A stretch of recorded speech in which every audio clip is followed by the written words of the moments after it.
By now, January has passed, and let's be honest, it's hard to keep to our financial goals. This is how to financially reset your life, and it can be done any time of the year, not just on January 1st. If your finances feel messy, overwhelming, or just out of control, you'll do a financial reset. And the good news is, a financial reset doesn't require a big salary or a side hustle or winning the lottery. It only requires two systems. Number one, a simple budget, and number two, automated investing. In this video, I'll show you how to use those two things in order to reset your finances, even if you're starting from zero. Contrary to popular belief, a financial reset isn't about cutting out all the fun in your life. It's not even about tracking every dollar perfectly. It's more about knowing where your money is going and telling it where to go instead of you losing track of it and it disappearing. The key here is building a system. Think of it like decluttering your phone, for example. You delete what you don't need,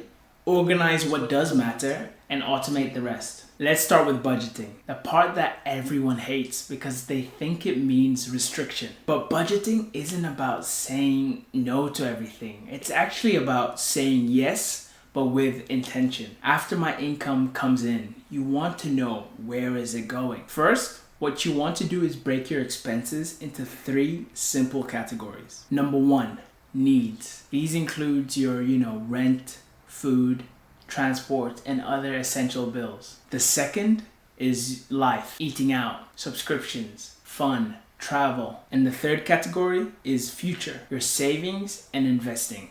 This is what we're going to look to automate. Your budget doesn't need to be perfect. A good budget does three things. It's realistic, it has a bit of, breathing room, and number three, it leaves space for enjoyment. Let's be honest, if your budget is too strict, you'll quit. But if it's flexible and intentional, you'll stick with it. Most importantly, you'll now have clarity over how much you're spending in the month ahead. Now that's a financial reset. Now, let's talk about the part that actually changes your future. If you need proof of that fact, check out my latest video here. In order to financially reset ourselves, we're going to have to set up a new system. This system will auto invest for us. And so before we start, choose an amount based on your budget that you're happy to invest each week. This should be an amount that is fixed and that you're okay and happy to invest regardless of how the market is doing, whether it's doing well or doing poorly. Auto investing removes emotions,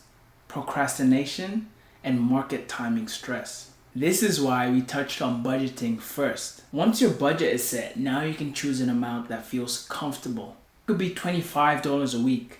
It could be $50 a fortnight. It could be $100 a month. The number doesn't matter as much as staying consistent does.